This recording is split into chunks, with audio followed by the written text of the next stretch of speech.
Girivaradhari.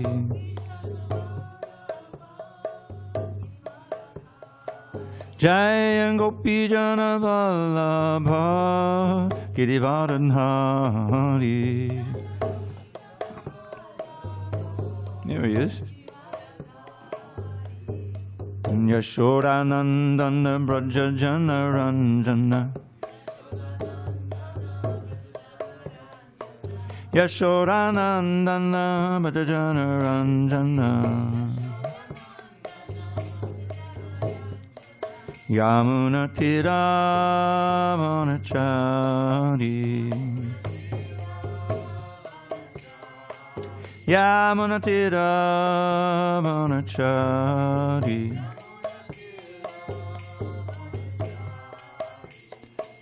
Hare Krishna, Krishna Krishna, Hare Hare, Hare Rama, Rama Rama, Hare Hare.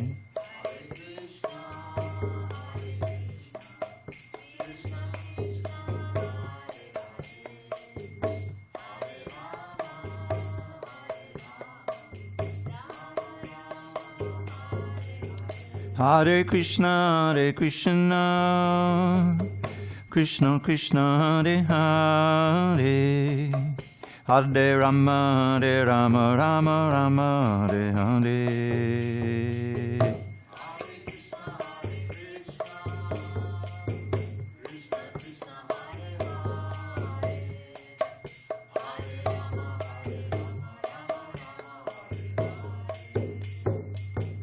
Hare Krishna, Krishna Krishna, Hare Hare, Hare Rama, Rama Rama, Hare Hare.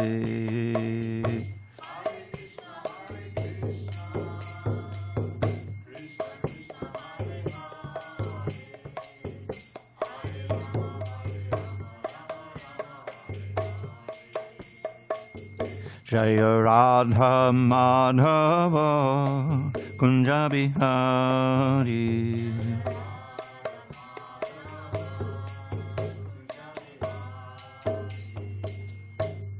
Jaya Om Vishnupad Paramahansa Paravajakacharya Ashtotar Sri Srimad Divine Grace Srila A.C. Bhaktivedanta Swami Prabhupada Ki Jai.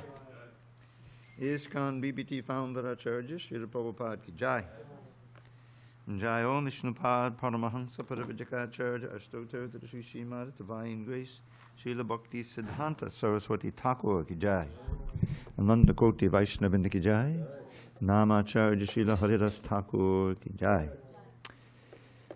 Srimad Bhagavad-gītā Ki Jai. Samaveda Bhaktivinoda Ki Jai. All glories to the assembled devotees. All glories to the assembled devotees. All glories to the assembled devotees. All glory to Shri Guru and Gauranga. I'm sorry, Chad. I thought that you had gone to Nebraska already. Not yet. Okay. I guess what happened is I started a little early. I looked over there, we're halfway through the song, and it was only 7:15, so. All right, anyway, we're good, as they used to say. Om Namo Bhagavate Vasudevaya. Om Namo Bhagavate Vasudevaya. Om Namo Bhagavate Vasudevaya.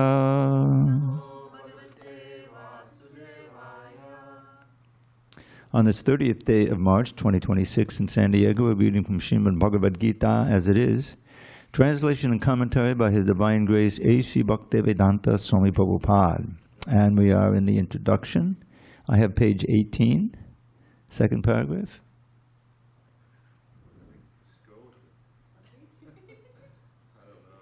Anyway, it's all good. All right, here we go. In the Bhagavad Gita, worship of different demigods or rendering service to them is not approved. It is stated in the 7th chapter, 20th verse, Kamaistaistai rata jnana papadyante nyadevataho tang tang niyamamastaya prakritya niyataksvaya. Those whose intelligence has been stolen by material desires surrender unto demigods and follow the particular rules and regulations of worship according to their own natures. Close quote. Here it is plainly said that those who are directed by lust worship the demigods and not the Supreme Lord Krishna. When we mention the name Krishna, we do not refer to any sectarian name. Krishna means the highest pleasure, and it is confirmed that the Supreme Lord is the reservoir or storehouse of all pleasure. We are all hankering after pleasure. Anandamaya Vyasat, Vedanta Sutra 1.1.12. The living entities, like the Lord, are full of consciousness, and they are after happiness. The Lord is perpetually happy, and if the living entities associate with the Lord, cooperate with Him, and take part in His association, then they also become happy. The Lord descends to this mortal world to show His pastimes in Vrindavan, which are full of happiness.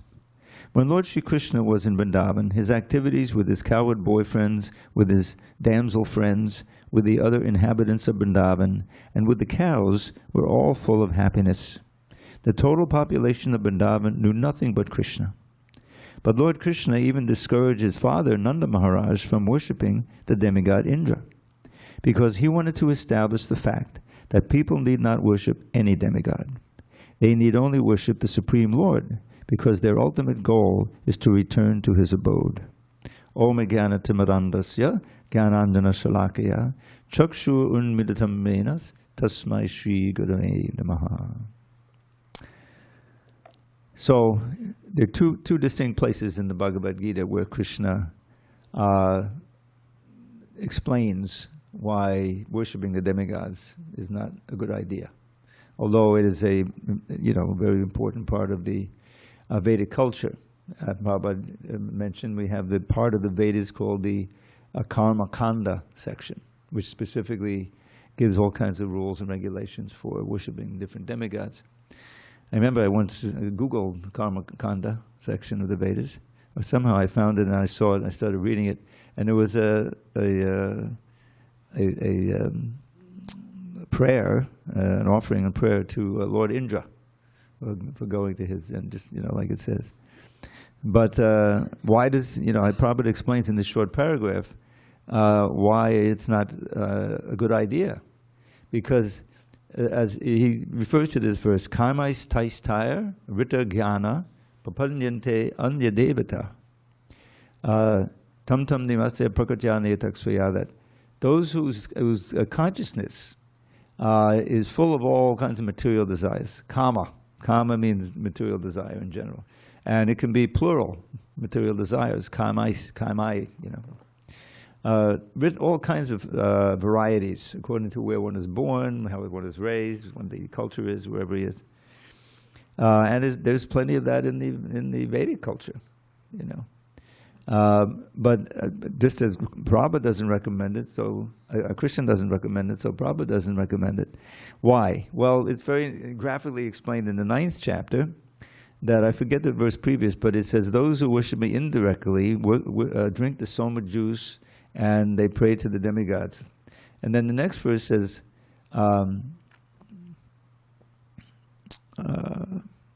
thus they enjoy godly delights in Indraloka. But then the key line is, Chine punye martyalokam vishanti. Chine becomes very thin and worn out. So when your pious credits, it's just like putting money in the bank. You do all these sacrifices, austerities, you worship Indra, you go on, And you at the end of your life, if you do it all correctly, then you get transported to Indraloka. But Indra is also, he's not God, he's a demigod, and he runs Indraloka, he's very powerful, and he's got the Nandana gardens and all these things. So then the first line, it says, Tetam bhuktva svarga loka mishalam. Svarga loka means heaven, and in this case he's describing Indraloka, basically. Vishalam. Vishalam means vast enjoyments that you can't even imagine here. You're really enjoying senses, and you live a long time, youthful body, what could go wrong? So, That next line tells you what goes wrong. Chine punya martya lokam vishanti. But it's just like you put money into the bank with your punya. You know, some austerities and worship of the gods and chanting the mantras and all this stuff. So it's like a bank account of good karma, and good enough to take you to Indraloka. But when you're in Indraloka, you're not doing any good karma. You're just cashing in, but most days you're just enjoying, you know. So that the punya is gradually used up, and when it becomes used up, chine means it's exhausted. Martya lokam vishanti. He doesn't say that one then descends to earth. He says that one comes back to this world of death. Martya loka. Isn't it interesting how the word martya is the same as, you know, you got martya, mortuary, you know. Mortuary deals with dead people. Martya is the word in Sanskrit. So anyway, so what's Krishna's conclusion there? Evam tahi dhammam anupapanna gatagatam kama kama labante. Following, completely committed to this kama, to the material desires, albeit piously, you know, you can't be a demon. What did you do? Evam tahi dhamma. Trayi dhamma is these three Vedas or something, part of the Vedas that deal with these things. Karma kanda. Following anupapanna gatagatam. You just go and come, and go to heaven and come back to earth. But what's your mission in life? The mission in life, as we learn in chapter 2 of the Bhagavad Gita, is to break free of birth and death and go back to home for eternal life and bliss and knowledge, not for 1,000 years or 10,000 years of sense gratification, and back you come to the world of death to suffer. You may lose the human form of life then, and down you go. So it's very graphic description. And Prabhupada here, he quotes this sutra from the Bhagavad Sutra, one of the famous ones, Anandamayo Vyasat. That's describing the absolute truth, the Lord. Anandamaya means full of Ananda. Just like you have the common name Kripamoy. Kripamaya means full of mercy. That's there are several devotees that Prabhupada named Kripamoy, and one famous one in England. So Anandamoy means full of Ananda. What's not to like? Krishna is full of Ananda, and we can join him in the spiritual world and also become full of Ananda, because we are part and parcel. If we are if our whole focus is just how can we please Krishna because we love him so much, then we will. Me pleasing means to give him happiness somehow, participate, you know, collectively or whatever, you know, and so. Then we become part and parcel, or we join him in his bliss. That's the whole idea. A real devotee is taking pleasure only in the pleasure of Krishna. Long term, short term, you know, whatever you're doing, cleaning your room, it's for Krishna. You know, I have my little altar there; it should be very clean, you know, like that. So that focus, you know, helps you to remember Krishna. Oh, doing this for Krishna. It's not easy. I have to lift this box and do this, you know, and so forth. But it's a pleasure, even though physically it may not be a pleasure, right? So that's the essence of bhakti. And Prabhupada always brings everything back to that. Okay, let's go on. Okay, so here also the second line here. A second paragraph, the Lord descends to this material world to show us pastimes in Vrindavan which are full of happiness. So now someone who is thinking, you know, oh, wait a minute, I know what the Bhagavad Gita says. Krishna says, Padatanaya sadhunam vinashayata dushkatam dharmasam stapanataya sambhavama yuga yuga. There, Krishna himself is saying in chapter 4 that I come in order to protect my devotees, you see. Vinashaya dushkatam, to annihilate the miscreants. This whole Mahabharata war, this whole scene we're in, this preliminary to the battle, because Krishna arranged for this. All these soldiers who are following the demons themselves will be gathered, and everyone's going to perish, even on the Pandava side. But the Pandavas won't perish, of course. So that's Vinashaya dushkatam. But then there's also the Dharma Sanstarpanartaya, which is for the purpose of reestablishing religion, which he explained in the previous verse, is destroyed by the force of time. I spoke this science to the sun god, and it came down from him to Vivasvan, like that, and the Vaivasvatamanu, Ikshvaku. But that very science, by the powerful force of time, has been lost. And we can easily see why, just like in the present day, in the Kali Yuga. I mean, the Bhagavad Gita has been around for so long, and you know, but the science as it is has been lost, and now is being revived, of course. But it becomes obscured because the material world is that place where living entities are, who are absorbed in sense gratification and forgetting Krishna. That's the thing. They forget the relationship with Krishna, and we concentrate on relationship with the things of this world and our bodies and our senses and our relatives and all these things. Plus our enemies, there's also the other side of it. So that completely distracts you from Krishna. So that's what this world is all about. And so Krishna descends in order to, here it says he descends to this world to show his pastimes in Vrindavan. So this is another reason. You know, to enliven his devotees, Padasanaya sadhunam, and to protect them and also to enliven them. So there's this verse. God, my verses are going. I'm not reviewing them enough. But it says that Krishna, he's speaking, I come in order to enact my pastimes so that my devotees will have the subject matter for glorifying me and remembering me. So what happens to those passages? They're recorded in books like the Srimad Bhagavatam especially, and so many of the writings of the Goswamis.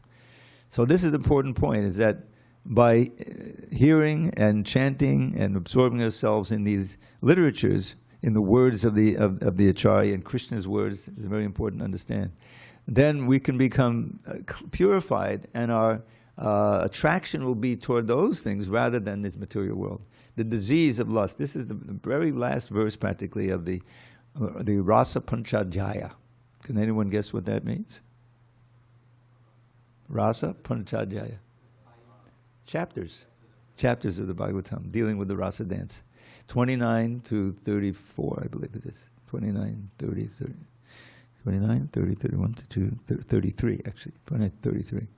So right at the end of that, after describing this wonderful rasa dance, is this verse. I'll just give you the Vikridatam Vrajabaduvidam Vishnu. That's how it starts. I'm not going to try to, I think I'll mangle it if I try to chant the whole verse. But the last line says, thus, it says, those who hear and recite these 5 chapters, Bhakti,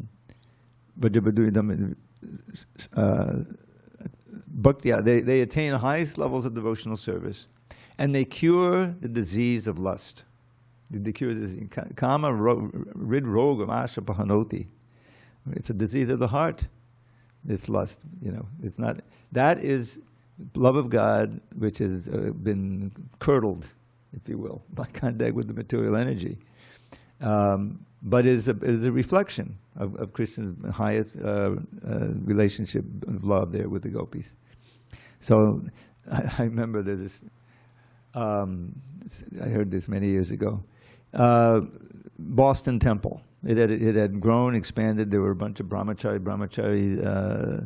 ashram had grown, and they were doing, going out on Harinam and going out on book distribution and everything.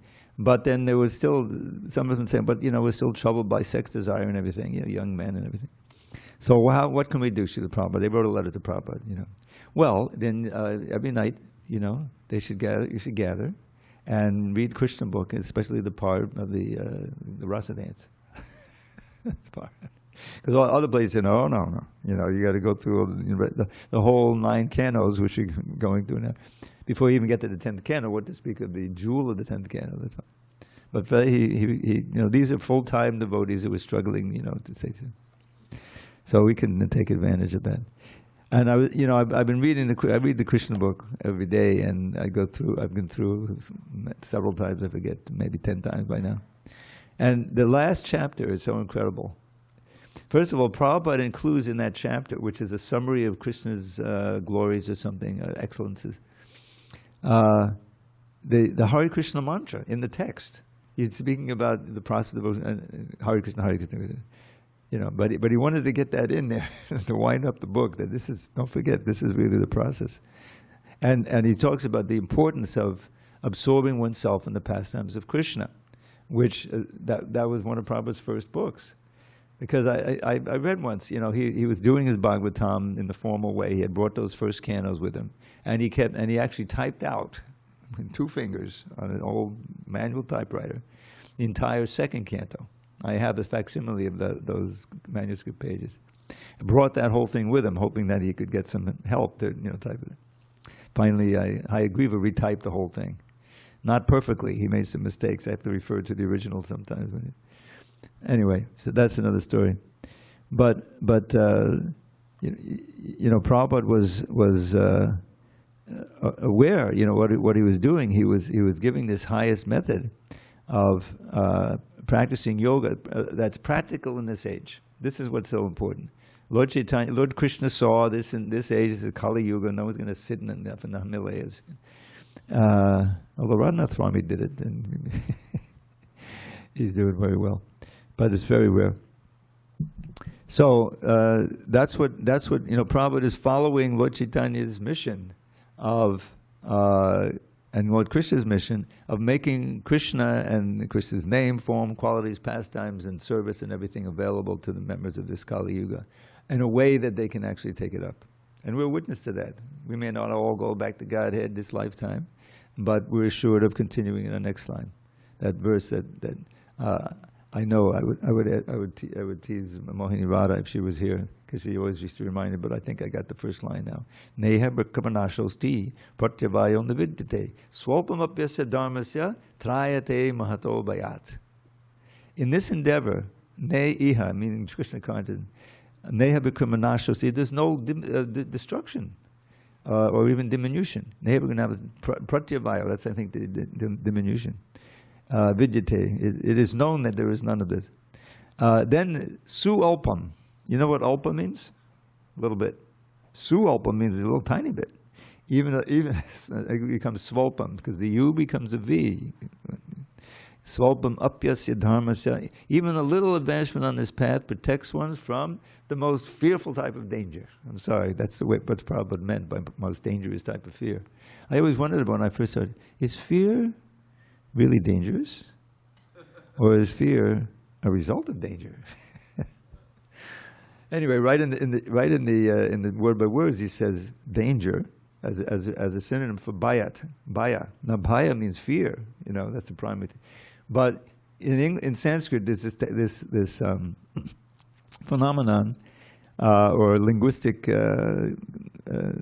idiosyncrasy that the cause of something and the result of that cause both have the same word. And we every day, those who go to Mangalarti, in both of the main songs we sing Hare Krishna, welcome. That word gati is used to mean, gati means the goal, right? But gati can also mean the means to the goal. Just like the last line of the Gurvashtaka. And if you happen to attend it, always remember it's yasya prasada nagati katopi. It means the Guru's aprasadam, if there's a lack of mercy of the Guru, then nagati katopi, there is no means of advancement. But in the other song we sing, the songs of the Guru later on for Guru Puja, right? Sri Guru Vandana. The last is Guru Mukha Purna Bhakachita Tekariya Ar Nakadiya Monayasha. Shri Guru Charana Rati E Se Uttamagati. Ye Pasari Puri Sarva Asha. Isn't it? That's it. So what is that? Guru Mukha Padma Bhakti. So we should make the words from the spiritual master one with our heart. It's really a call. The actual Bengali says, "Oh brothers," but it's not just brothers and sisters. That's the first thing. But it's bhai. Can bhai mean sisters? I think just brothers, right? But anyway, so what we had for years as a translation was actually on the board. If you look at what I edit there on the board, is the words emanating. The words emanating from the mouth of the spiritual master are one with my heart. In other words, just saying it's a result. But the Narottam Das Thakur, he's the author of it, I think. He's calling on, oh brothers, make those words one with your heart. So rather than go, cross out the whole line and go with that, which was never translated, simply say, may the words of the spiritual master be one with my heart, and may I not desire any other words. Really, is what it also says. Arna Kariya Maniyasha. So why is that? Because it's understood that the pure devotee, what he speaks, is directly coming from Krishna. In other words, it's suited for the particular audience so that they can understand. The main thing is it's in English. This is why Bhaktisiddhanta, one of the reasons Bhaktisiddhanta Saraswati chose Prabhupada, because he saw that he was very good in English. He'd studied, and so, and he knew that that's, the British were running India, and English was even today, that's most people on the internet, English is most prominent. So he saw that Prabhupada, if he was able to preach in the West, he could have a big impact. And sure enough, it's true that he tried in England with some other English-speaking devotees, but they didn't have much progress. And Prabhupada went right into the middle. I don't think he knew exactly what was going on in the Lower East Side, New York at that time. But the whole hippie thing and the interest in the East, the interest in. I mean, I never took LSD, thank God. I mean, I came this close. I told you the story. This was before I was at all involved with Hare Krishna or even yoga. But I was living in an environment where everyone was taking it. I said, no, just I'll smoke a little marijuana. That's it. So finally, I had a tab. I was alone in my little apartment, which I shared with another guy. And I'm lying there. I said, should I take this? Maybe I shouldn't get it. And then I said, no. I've heard about too many bad trips, and here I am all alone. Forget it. So Krishna saved me. One of the things I'm going to Krishna. Oh, I also wanted to tell you, I wanted to share this miracle. It's that, these miracles that happen, to us even, are real faith-building things, So, how many have heard about the miracle of that table over there? Right behind you. You know about it. Okay. But I think some of you haven't, and maybe someone online. So, first of all, when I came here to the temple, and I saw how, first of all, you have to visualize without the benches, so there's a little more room to operate over there. And the only thing, there was the little onyx pillar there, you see, which is unique. There's no other onyx in here. And I recognized it. I came here in '89, but I lived in LA temple from '75 to the end of '78. And that onyx pillar that little thing was there for the Charanamrita. But they had something else also. This was all it was. And if you wanted to wash your hands, they had the bowl and the thing on the floor. And I was thinking, what about some elderly Indian lady comes and wants to do the thing? She's going to kneel down and make a big mess here? What is this, So I was thinking we need another table, a bigger one that's just like that, more or less just like that. So I said, where am I going to find something like that in L.A.? There was a devotee in there in Jaigor Sindar, and he suggested I go to Home Depot, because they have a whole garden section there, anyone who's been there, and they have ornate tables and things like that. Well, they didn't have anything like that. So I kept sort of visualizing it, and I even thought of the inlaid thing on the top, because I knew that it spills, you can easily clean it off if you spill some Charanamrita. Anyway, I come in here one morning, and there it is. The exact thing I was visualizing. And no one knew where it came from. I swear, I asked everybody, did someone buy that? Where did it just appeared. I swear to God. I said, well, there is a God. Thank you, Krishna. So then what happened is that Gorpanima came around, and a week after that, as always, there was the Laguna Beach Temple Festival, right? So I would go to that regularly, and I went up, and I saw a table just like that. And then I thought of this devotee named Aja, who I had met earlier. And I even went to his house one time. He invited me for lunch. He lives nearby. He met Prabhupada in 22nd Avenue. He didn't take initiation right then, but he became attracted, and eventually he took initiation. So he's a Prabhupada god brother. And I said, because I saw that one in Laguna, so did you buy another one and take it down to the temple down in Pacific Beach? I said, yes. Yes, I did. I dropped it. But I just, it was just a premonition or something, But it's good to remember these little miracles, There's another one about the cane, which I won't tell you this time. You know about the cane. Everyone's heard that one. All right, why don't we go on here? To show his pastimes. Yeah, so I just first, God, I can't remember. I'm going to have to review my verses. But he says, in the Bhagavatam, that I appear in order to enact my pastimes so that my devotees will relish them and repeat them, and by doing that, they'll advance and become pure devotees. So Krishna, periodically, he gives a demonstration of his pastimes, comes down, you know. And then you have, you know, Lord Chaitanya and all the followers, the Goswamis writing the literatures and describing him in the most wonderful way. I'll share with you one verse. Just, you know, if it's a little bit, but it's based on this here, you know, that he comes to show his Vrindavan pastimes. It says,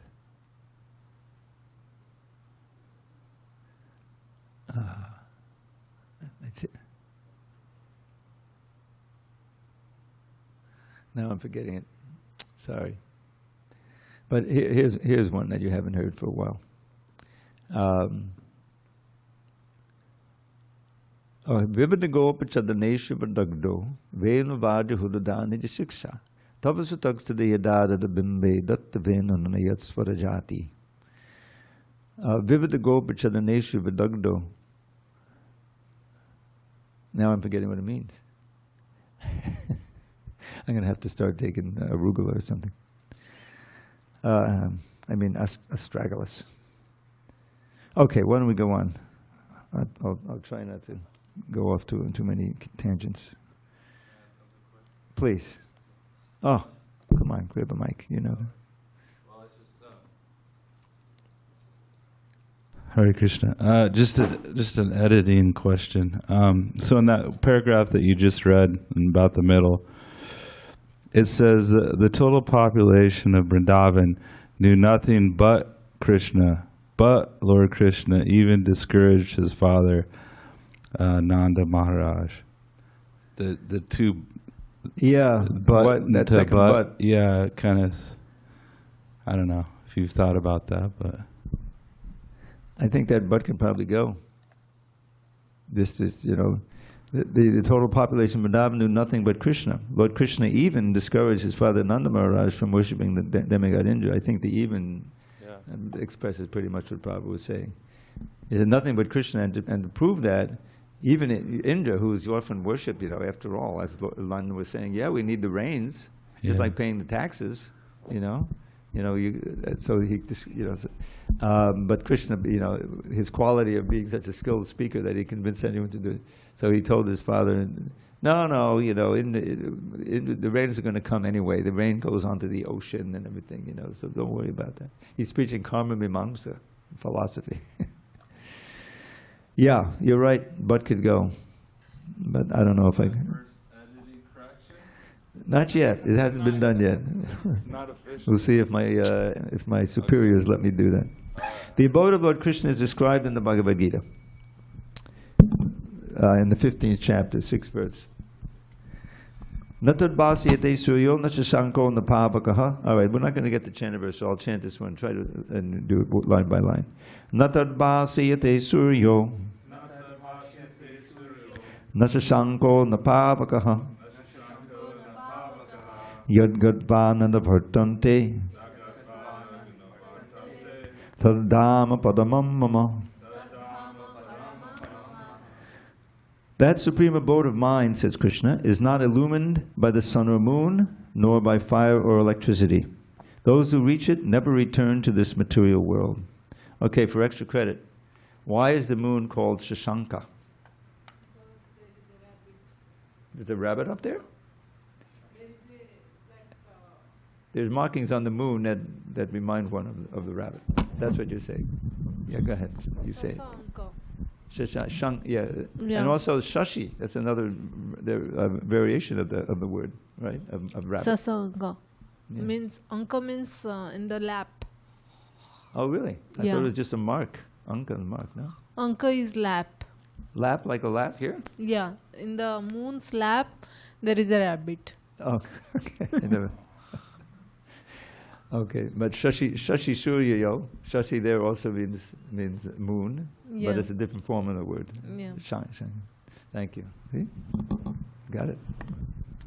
Okay, so that supreme mind is not illumined by the sun or the moon. Okay, This verse gives a description of that eternal sky. Of course, we have a material conception of the sky, and we think of it in the relationship to the sun, moon, stars, and so on. But in this verse, the Lord states that in the eternal sky, there's no need for the sun or moon, or for the moon, nor electricity or fire or any kind, because the spiritual sky is already illuminated by the Brahmajyoti, the rays emanating from the Supreme Lord. We are trying with difficulty to reach other planets, but it is not difficult to understand the abode of the Supreme Lord. This abode is referred to as Goloka. In the Brahma Samhita 537, it is beautifully described. Goloka eva nivasatta kilatma bhutaha. The Lord resides eternally in his abode, Goloka, yet he can be approached from this world. And to this end, the Lord comes to manifest his real form, Satchit Ananda Vigraha. When he manifests his form, there is no need for our imagining what he looks like. To discourage such imaginative speculation, he descends and exhibits himself as he is, as Shyama Sundar. Unfortunately, the less intelligent deride him because he comes as one of us and plays with us as a human being. But because of this, we should not consider the Lord one of us. It is by his omnipotency, the word is omnipotence, that he presents himself in his real form before us and displays his pastimes, which are replicas of those pastimes found in his abode. Okay. In the effulgent rays of the spiritual sky, there are innumerable planets floating. The Brahmajyoti emanates from the supreme abode, Krishna Loka, and the Anandamaya, Chinmaya planets, which are not material, float in those rays. The Lord says, Natad Bhasiyate Suryo Nashashanko Napavaka Yad Gadvan Adavartante Tadama Padamamama. One who can approach that spiritual sky. This is an editing thing, which I think I fixed. Probably use the word approach to mean reach. But there's an important difference there. I can approach the temple, but if I don't go in, can you really say I reached it? So you can't. They're not interchangeable. I can approach means I approached, but I didn't necessarily go in. So that's what he means here. One who can reach that spiritual sky is not required to descend again to the material sky. In the material sky, even if we reach the highest planet, Brahmaloka, what to speak of the moon, we will find the same conditions of life, namely birth, death, disease, and old age. No planet in the material universe is free from these four principles of material existence. The living entities are traveling from one planet to another, but it is not that we can go to any planet we like merely by a mechanical arrangement. If we desire to go to other planets, there is a process for going there. This is also mentioned, Yanti Deva Vrata Devan, Pitrin Yanti Patrivataha. No mechanical arrangement is necessary if we want to interplanetary travel. So Prabhupada doesn't say what that means. One who wants to go to the Deva's planets, then he worships the Devas, Deva Vrata, as a vow of worshiping the Devas. You want to go to the Pitri planets, the planet of the forefathers, and then you worship the Pitris, like that. No mechanical arrangement is necessary if we want interplanetary travel. The Gita instructs, Yanti Deva Vrata Devan. The moon, the sun, and higher planets are called Svarga Loka. There are three different statuses of planets, higher, middle, and lower planetary systems. The earth belongs to the middle planetary system. The Bhagavad Gita informs us how to travel to the higher planetary systems, Devaloka, with a very simple formula, Yanti Deva Vrata Devan. One need only worship the particular demigod of that particular planet, and in that way go to the moon, the sun, or any other higher planetary systems. Yet, the Bhagavad Gita does not advise us to go to any of the planets in this material world, because even if we go to Brahmaloka, the highest planet, through some sort of mechanical contrivance, by maybe traveling for 40,000 years, and who would live that long, we will still find the material inconveniences of birth, death, disease, and old age. But one who wants to approach the supreme planet, Krishna Loka, or any other planet within the spiritual sky, will not meet with these material inconveniences. Amongst all of the planets in the spiritual sky, there is one supreme planet called Goloka Vrindavan, the original planet in the abode of the original personality of Godhead, Sri Krishna. All of this information is given in the Bhagavad Gita, and we are given through this instruction And we are given through this, through its instruction, information how to leave the material world and begin a truly blissful life in the spiritual sky. In the 15th chapter of the Bhagavad Gita, the real picture of the material world is given. It is said there, Urdvamulamadaksakam ashvatam prahurabhyayam chandangsi yasya parnani yastam veda savedavit. Here the material world is described as a tree whose roots are upwards and branches are below. We have experience of a tree whose roots are upward. If one stands on the bank of I think I took the river part out. If you get a flowing river, can you really see a reflection in there? And the river is always moving. Anyway, but it's got to be a reservoir of water. So if one, okay. We have experience. If one stands on the bank of any reservoir of water, he can see that the trees reflected in the water are upside down. The branches go downward and the roots upward. Similarly, this material world is a reflection of the spiritual world. The material world is but a shadow of the reality. Prabhupada uses the word shadow and reflection interchangeably. In the reflection, there's no reality of the substantiality. But from the reflection, we can understand that there are substance and reality. In the desert, there is no water. But the mirage suggests that there is such a thing as water. In the material world, there is no water. There is no happiness. But the real water of actual happiness is there in the spiritual world. The Lord suggests that we attain the spiritual world in the following manner. This is Bhagavad Gita 15:5. Nirmana moha jita sanga dosha. Okay, I'll say you say. Nirmana moha jita sanga dosha. Adhyatma nitya vinavritta kamaha. Dvandvaiva mukta sukha dukkha sangya. Kachancha mudha padamabhyang tat. You recognize the meter? Samsara dava nalalida loka. It's the same one we say good morning. The padam, this padam abhyam, or eternal kingdom, can be reached by one who is nirmana moha. What does this mean? We are after designations. Someone wants to become sir, someone wants to become lord, someone wants to become the president or a rich man or a king or something else. As long as we are attached to these designations, we are attached to the body because designations belong to the body. But we are not these bodies. And realizing this is the first stage in spiritual realization. We are associated with the three modes of material nature, but we must become detached through devotional service to the Lord. If we are not attached to devotional service to the Lord, then we cannot become detached from the modes of material nature. Designations and attachments are due to our lust and desire, our wanting to lord it over the material nature. As long as we do not give up this propensity of lording it over material nature, there is no possibility of returning to the kingdom of the Supreme, the Sanatan, Dharma. That eternal kingdom, which is never destroyed, can be approached by one who is not bewildered by the attractions of false material enjoyments, who is situated in the service of the Supreme Lord. One so situated can easily approach the Supreme Abode. Now one little comment on this Nirmana Moha verse, near the beginning of the 15th chapter. And it says, Jita Sangha Dosha. Now, I think, I forget, it's in the Sadhu Sangashtaka, I think I've shared that with you, 8 verses by Kapila Dev Muni, near the beginning of his instructions to his mother in the 3rd canto.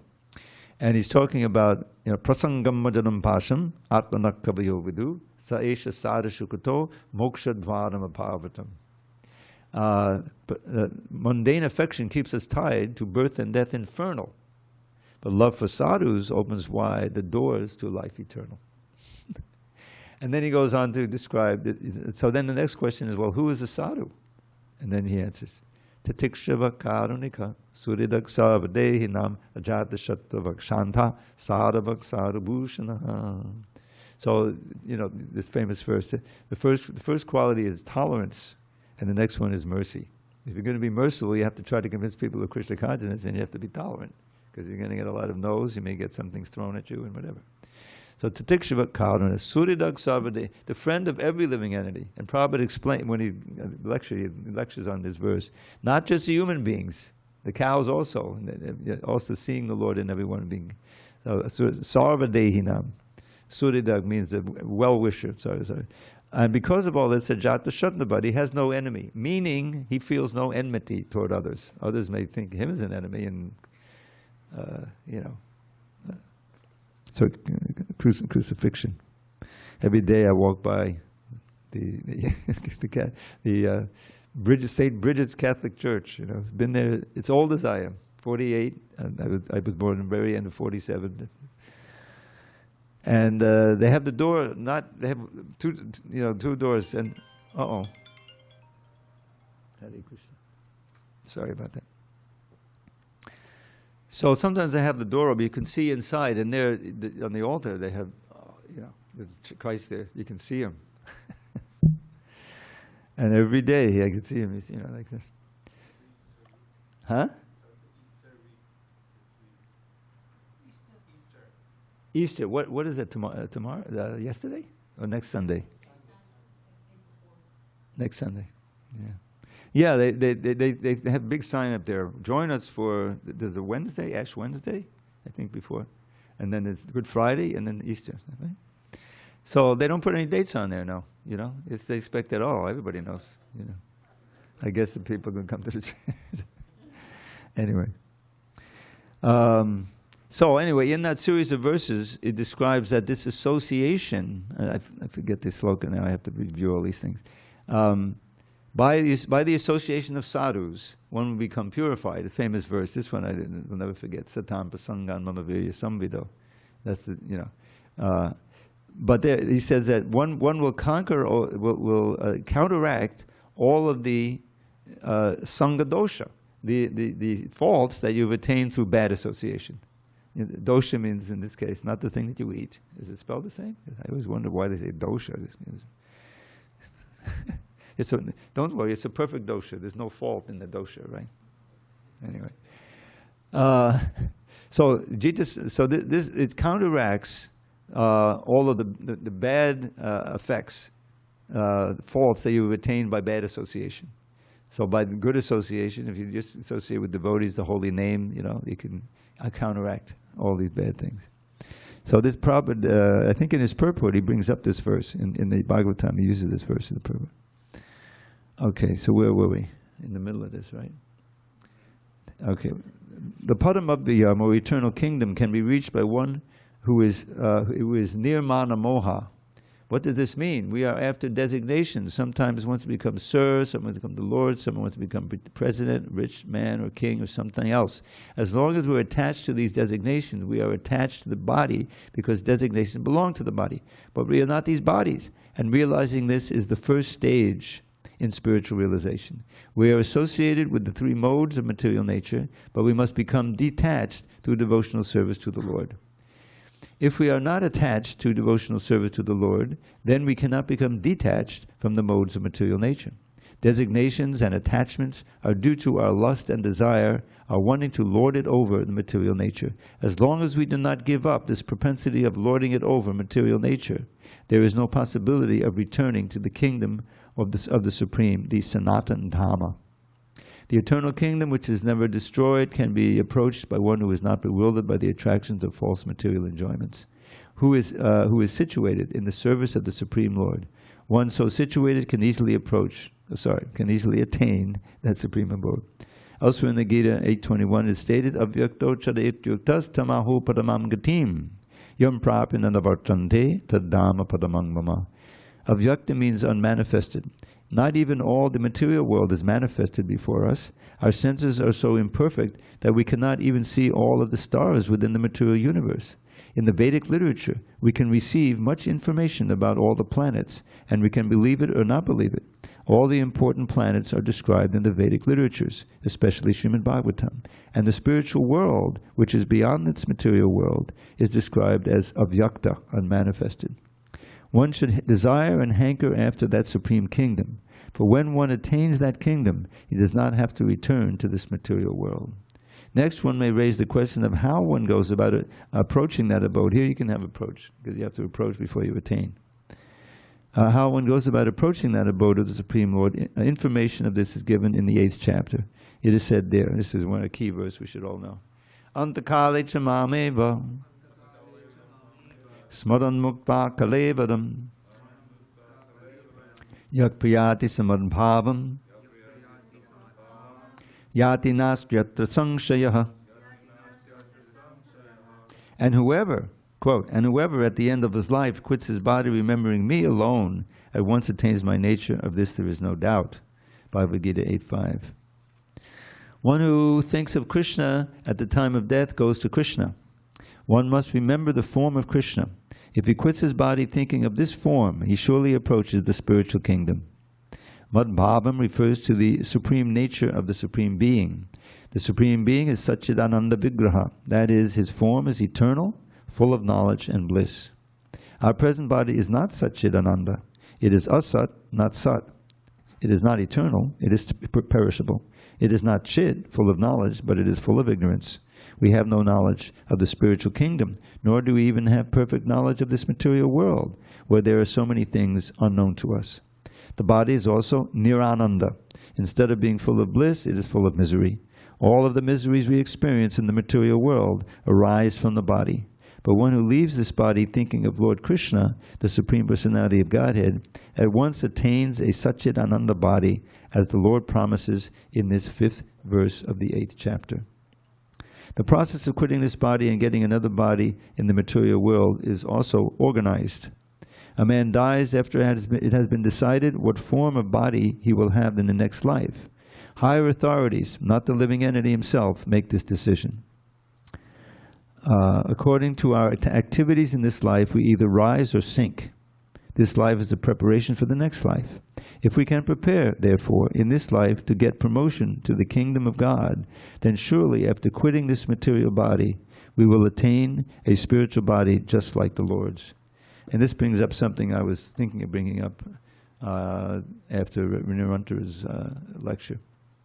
Because he's saying how he mentioned about the four regulative principles, and that we all gamble. Gambling means that we really can't. There's a lot of what we learn in the Bhagavad-gītā and the instructions. It's inconceivable. It doesn't, but we still do it anyway. So we're gambling. That Prabhupada is telling us the truth, and that it really works, and so forth. There's another thing I have with gambling, because gambling is one of the 4 regs. Of course, you're supposed to give up gambling. But even we may be following all of them in one sense, but we're still gambling that we're not going to die this second. When we allow ourselves to forget Krishna, for whatever reason it may be, we're gambling. That moment is not going to be our death, right? That's why it's always at every moment one has to remember. And that's why there's a verse in the Kevalashika, which I always say is my favorite one. Nikshvase nahi vishvaso gatarudho bhavishyati kirtane matabalyad hiranam evakevalam. Remember that our final breath may come at any time, no matter if we're old and sick or in our youthful prime. So young and old alike should chant the name incessantly, the holy name of Shri Hari is surely all that be. And on that, any final questions? Otherwise, I'll give you a few more shlokas. Okay. So this one I don't think you had heard in a while. This is the easiest verse in terms of the meter, because some of the meters are pretty complicated, But this is the easiest one you'll ever encounter. Every single syllable is long. Heavy single. Barha pidam maulau bimbran bangshi naran atanvan nana kalpashi sampanno gopastribi samvita netanandam kovan krishna tvam ched viktar viksheta save kamak sampadyeda rasmakam vidyasina. Does anyone remember this one? Okay, so here it is. Decked with crown of peacock plumes and chanting songs with flute you sing, wearing lovely ornaments while standing in the gopis' ring, Dear most Krishna, eyes delight, if you will kindly glance our way, all our heart's desires will be fulfilled on this most blessed day. There you go. All right. Oh, we have plenty of time. Let's do another one. You haven't heard this one in a while. Now this is just the opposite. You know, it doesn't have the meters. Upon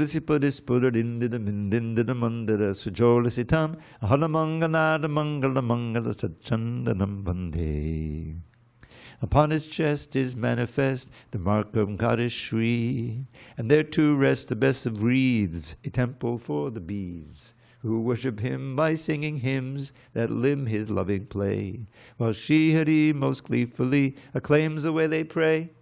For Brajas love mad milkmaids, and for all the Brahmins' wives, Shri Krishna is the ultimate good fortune in their lives. His sandal paste anointed limbs bedim the full moon's glow. Unto the lotus feet of Shri Hari I bow down low. So I should have told you there's a word limb, L-I-M-N. Have you ever, you know what it means? How about L-I-M-B? Right? That one you know. Lim, it means to describe. It's like based in a lumen and stuff like that. Look it up, L-I-M-N. And what's great about it rhymes with him. Not just him like he and him, but H-Y-M-N. So anyway. All right, we're not going to be late. All glories to Srila Prabhupada. Hari Hari Bol.